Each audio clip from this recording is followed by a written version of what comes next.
Hi guys, this is Bell Channel 2018 and welcome back to my vlog. Napakaswerte ni Lovie po sa pagkakaroon ng super understanding na asawa. At walang kaselos-selos nga naman. Hiwalay na naman kasi ang actress sa kanyang mister na si Monty Blencowe dahil nasa Pilipinas uli siya para tapusin ang mga natanguang commitments dito.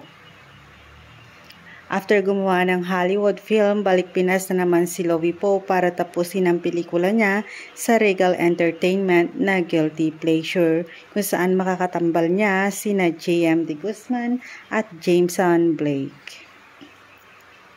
Ilang buwan din siyang mananatili sa bansa kaya LDR o balik long distance relationship na naman sila ni Monty Blencowe. Pero kwento ng actress, bibisitahin naman daw siya ng kanyang mister next month kaya looking forward siya sa pagdating ng May.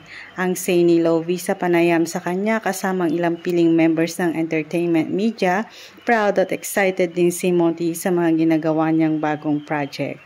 Natutuwa rin ang actress na sa kabila ng pagkakaroon niya ng asawa ay nagagawa pa rin niya ang mga bagay na mahal niya, kabilang na nga riyan ang pag-arte. Alam naman niya yung line of work ko, there's no need for approval. He respects my job and then yun, he's very excited for me sa mga project ko.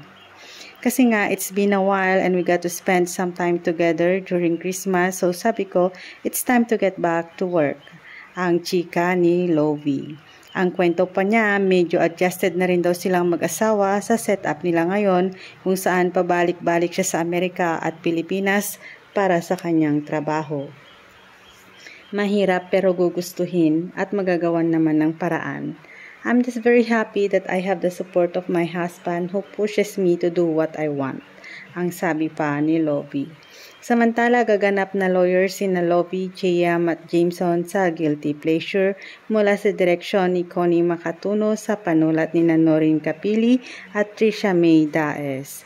At para sa kanyang role sa movie, talagang nagbago ng hairstyle ang actress na medium length. And in fairness, bumagay ito sa napakagandang mukha ni Lovie. Thanks guys for watching and God bless everyone.